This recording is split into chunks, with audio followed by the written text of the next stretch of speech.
bëri na lu jigéen di dundu harcèlement ci mbedd mi rawatina ci transport te loolu yépp mën na ñàkk mais lan mooy harcèlement. harcèlement mooy def lu nit ki bëggul maanaam jéggi suturaw nit ki lan mooy firndeelu harcèlement xool yu metti ba nit ki sax di la ragal nga laal ko te amuloo ci ndigalam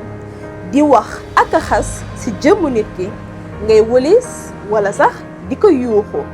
harcèlement mooy ngay jël vidéo ak photo nit ki te amuloo ci ndigal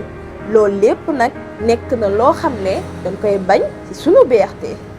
nan la ñuy signaler harcèlement képp nga xamante ne dund nga harcèlement wala sax nga fekkee ko ñu ngi lay invité à ce que nga signaler ko ci si nga xamante ne moom mooy kii dawal maanaam conducteur bi wala agent de contrôle bi ki nga xam ne moom mooy gérer kaaraange station bi wala takk der yi ci station bi ñoom ñi nga xamante ne ñoom ñooy gérer station bi. wala sax képp koo xamante ne mu ngi liggéey ci station bi te BRT bi engagé ko wala nga jaar ci suñu service client 818 55 55 55 wala suñu médiateur @sunubrt.sn képp ku nga xamante ne nii dund nga ko nag signalement bi ngay def nii day permettre ñu aar la indi ci ay matukaay yu wóor yi nga xamante ne dina tax beneen yoon dootul amati et que bu amatee ñu xam yan la ñuy jël def tamit li nga xamante ne bu ëllëgee dootul amati. Chaque passager mérite de voyager en sécurité et dans le respect. Dans nos bus, l'harcèlement n'a pas sa place.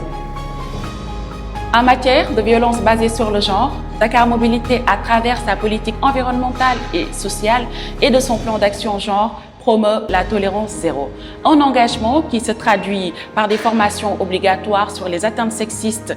pour tout le personnel nouvellement recruté, par des mécanismes de signalement accessibles et efficaces et surtout portés à la connaissance du personnel et des usagers. Ceci tenant compte bien sûr du dispositif sécuritaire déjà déployé sur le réseau, des hautes fréquences de bus qui sont entre autres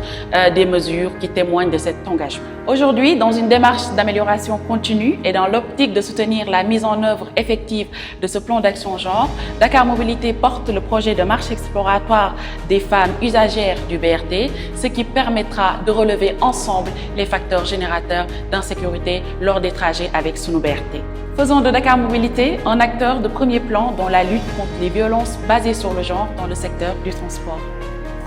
À travers cette campagne de sensibilisation, Dakar Mobilité réaffirme son engagement en faveur de la sécurité,